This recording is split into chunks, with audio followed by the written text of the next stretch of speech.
Hey guys, I was just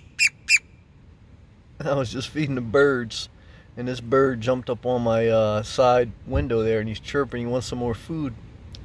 You want some more soup? What do you want?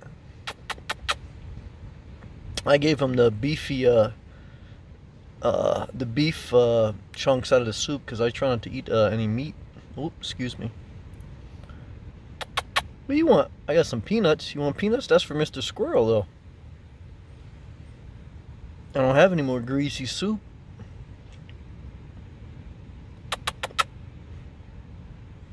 He's trying to look, see what I'm doing. See, like his eyes looking to the side. I know you're hungry.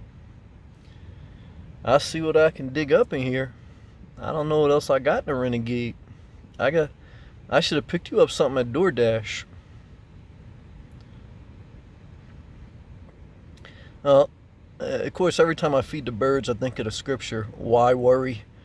Even the birds are taken care of, and they don't have a house. They don't have anything, but they're taken care of one way or another by Mother Nature. No, we still worry though, human nature. But this bird is just perched up there, and he's just living his life. Say goodbye, YouTube. Tell everyone not to worry, even though we probably will, because it's not easy. But we do our best, stay positive, and cut off anyone that's negative. That's the bottom line. Right, little birdie? Alright, let me see what I can find for you. Good job.